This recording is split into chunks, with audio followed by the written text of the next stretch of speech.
for fast, cheap, and reliable Madden 21 Ultimate Team coins. Make sure you guys go check out my sponsor, Easy Mutt. Use code VENOM at checkout for 5% off.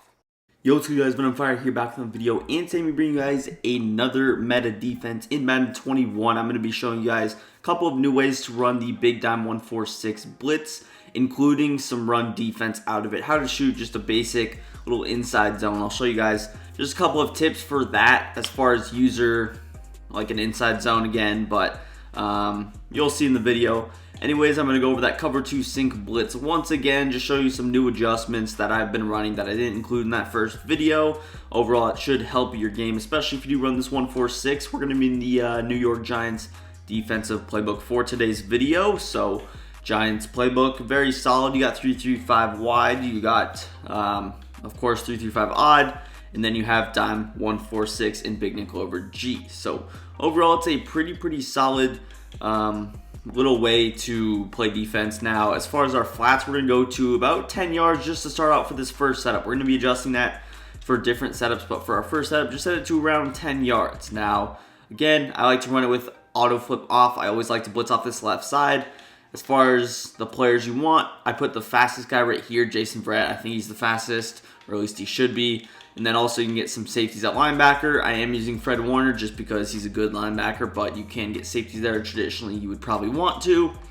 As far as offense, I'm just going to be in like this wide trips. I feel like it's kind of a solid formation to just base things out of. So we're just going to run some wide trips. Something new.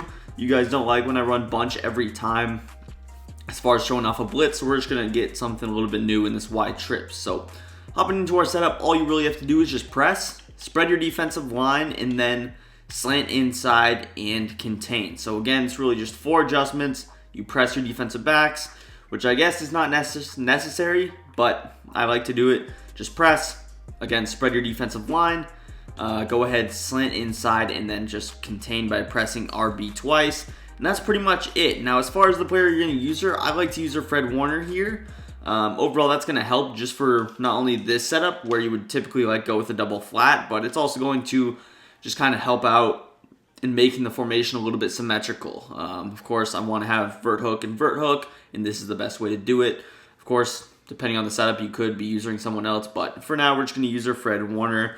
And hopping into our first setup, I'm just going to go ahead, put man up A on RB, man up X on Y, just like this. Now, realistically, I could actually just run that cover 2 stock if I wanted to. It wouldn't be the worst thing in the world, but you could get beat deep, of course. We set our flats to about 10 yards.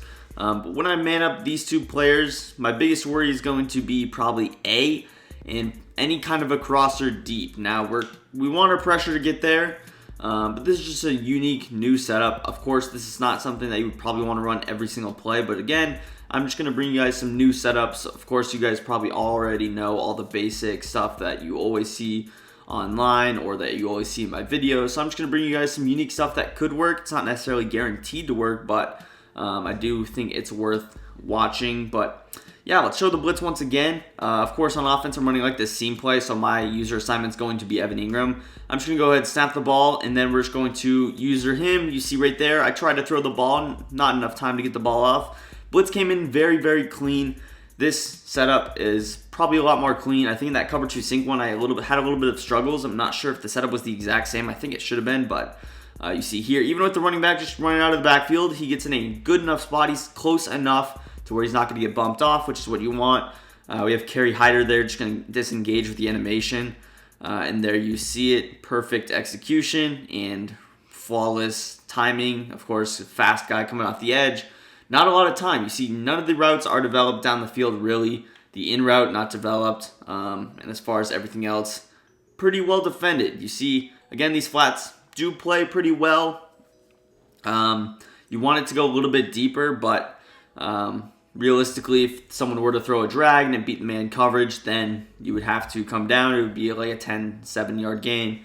So that's why I keep them at 10. Again, we'll adjust, so show some different stuff. But just for the blitz, that was a pretty close to a perfect run on what you can see. So again, I'm going to press, that's triangle, and down on that left stick. Spread your defensive line, slant inside, and contain. Again, I like to just man up A on RB, man up X on Y. The last thing you can do is to shade over the top. So that's pretty much going to be it. Again, you can just read the field with your assignment. You don't really have to hover. You saw in that first play, I did kind of hover temporarily. That's something that you can do. It doesn't really affect the blitz though, because it's not going to affect how that defensive end engages or anything like that. So there you see, it didn't actually work. A little bit unfortunate, and this is not necessarily guaranteed to work every time.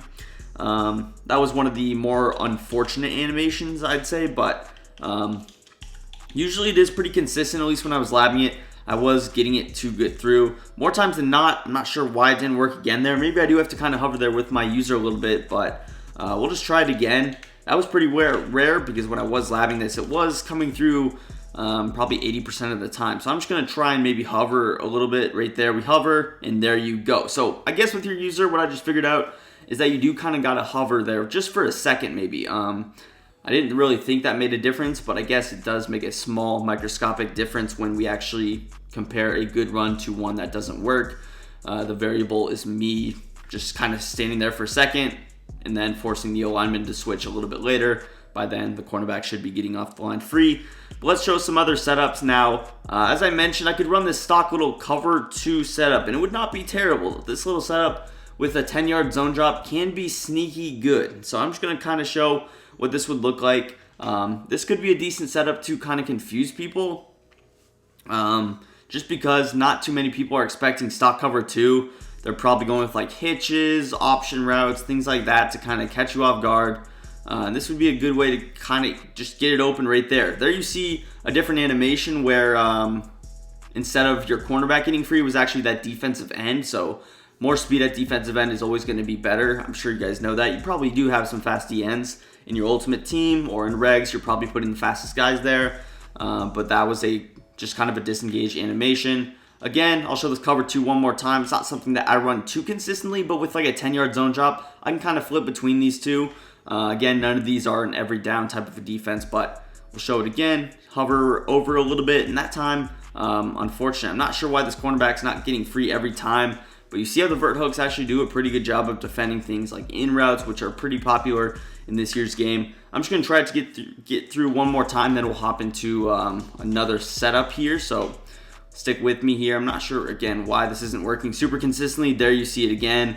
Getting free, that's an ideal run. Again, that's what was happening pretty much 4 out of 5, 5 out of 6 times. But anyways, I'm going to hop into another way to run this now. Alright guys, here we are out with our last setup before we hop into some of the run defense stuff as I mentioned earlier. Now with this last pass defense setup, you can run it a couple different ways. I'm just going to give you the base adjustments. If you're getting hit with a lot of corner outs, this setup's probably going to be a little bit better for you. We're going to set up the blitz, of course, the exact same way, but on the back end, we're just going to change up a couple things. Start out with Richard Sherman on that right-hand side. What I'm going to do is put him on a little outside quarter zone. That's something that I like to go to against trips. Not so much against bunch where you would just leave an outside quarter out there, but also I'm going to put RB in an inside third. So we're just going to run something like this. I'm going to put A on a hard flat, and that's pretty much just going to be our adjustments. Now, of course, on that left-hand side, I can man up Saquon Barkley, which I'll do next play, but this is going to be our base setup. Of course, I can shade over the top as well, but just a little solid, simple rotation. We're not necessarily making any more adjustments than the other ones. We're just putting different guys in different coverages again.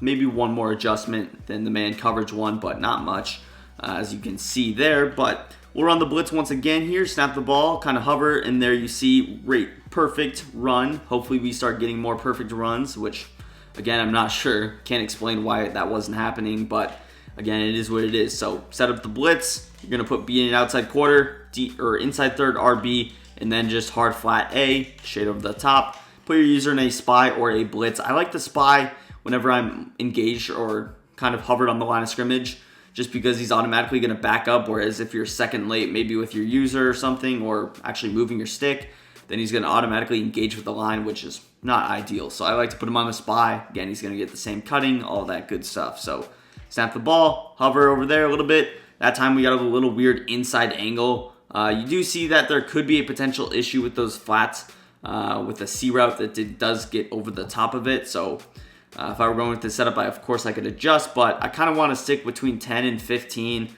If a good player recognizes it, he's probably going to start going to the flats a little bit more. So that's something you do got to be careful with. But once again here, I'll set it up one more time. Just change up Something will man up Saquon on this play. Shade over the top. Again, realistically, with this particular setup, I could also deep half or curl flat X, so I could go with something like this. Then if I set my zone drops to whatever, he could play a little bit further over the top. But typically for this setup, I like 15 yard zone drops a little bit better just on those flats. But if I'm going with the curl flat, that is something I can do.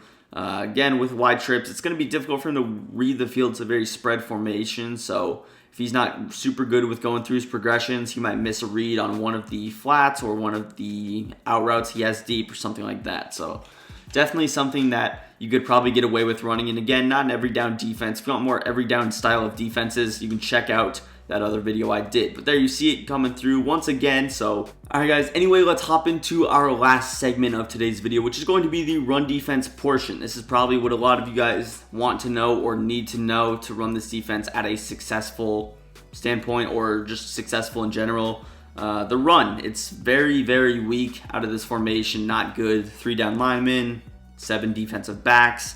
It's not going to, or actually 8 defensive backs, depending if you have safeties.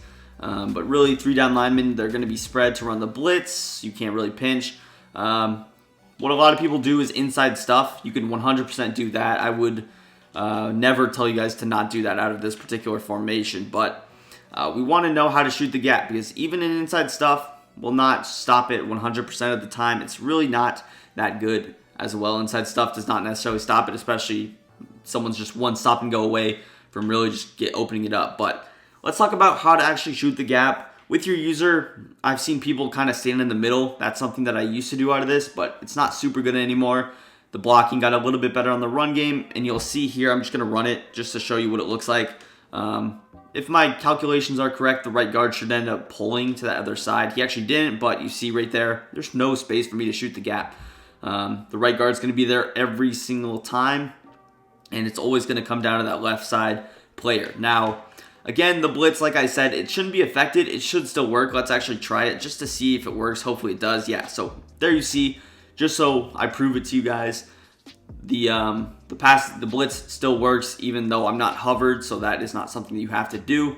I'm not sure why it just didn't work for like 2 times in a row, but it is what it is.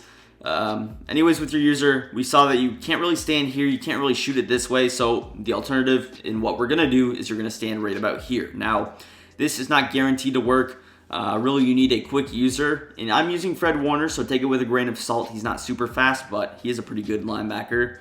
I don't think anybody's debating that, but we'll just run the inside zone right there. You see what it looks like. I was completely late with that. You'll see in the replay, I was half a second, a split second, definitely more than a split second late. You see the play started, and I didn't even start going until he almost had the ball, but maybe that was for the better. Now, you see what needs to happen for this style to work is you instantly need a double team on this QB contain. Now, you just need them to at least engage. That's going to give you enough time. Typically, you would even be a little bit closer. Now, potentially delaying it, you see right here, you'll probably get blocked here if you do it just like I did because I was late. But not only that, the right guard, he shouldn't really recognize you coming from that right side, and that's why he's actually going to end up blocking this guy. So this guy is pretty helpful in the fact, well, I guess he didn't end up blocking him, but he's at least going to acknowledge him. Of course, the cutback's taken away because of this slot cornerback who runs it just like a blitz. So the cutback's not there, and then he's just going to run into your user, hit stick, right side. Also taken off pretty good because we got a couple of sheds from there. So you see that's pretty solid run defense, and you hit that a couple times, you can see how they would probably be out of the run game. Now, show it again, just setting up the blitz traditionally, not making any of those backside adjustments, but inside zone, just going to, again, kind of stand over here. You don't have to be super far over, just like right about here. Snap the ball, and then you're just going to run right through. That is what it looks like with a lot better timing and still not a fast linebacker. He's not over 90 speed. He's probably like 86 speed, 87 speed, and you see right there, very consistent. Again, the right guard, as long as you can get him to block this guy, it's not a concern. And usually you'll get this double team animation. Rarely have I seen the right tackle be able to peel off immediately and make that play, but you see again, the stop and go cutback is never a concern because of the slot cornerback. Again, it varies formation to formation, but this style would probably work for trips tight end. It would probably work for any other popular. Now, base is where it gets a little bit tricky, and that's where you do need inside stuff, but we're not going to talk about that in today's video. But I'll show it a couple more times again. Just stand right about here, around 4 yards off the ball. 5 yards off the ball is good. Again, I want to get pretty good timing, but you don't necessarily need it. You saw from that first run, so just snap the ball. Right there, you can run through, eat that hit stick. That time, our slot cornerback did not come off the edge ideally, but there's not really a lot of time. Even if he is maybe able to get the cutback off, you should be able to at least A tackle or even X tackle, make that play. So let's show it just a couple more times here. Inside zone, snap the ball. If someone quick snaps you, shouldn't be a concern. You run through, you hit stick him. And again, this is the reason that people kind of shy away from running this formation. You can also save AP if you learn how to do this very well. You could also lab this against other formations. There was the one rare run, and I did kind of rush it, but that's how you see the right tackle happened 1 out of 6 or 7 times. But anyways, that's going to do it for the video. If you guys did enjoy, make sure you hit that like button, subscribe to the channel for more, and peace. I'm out of here.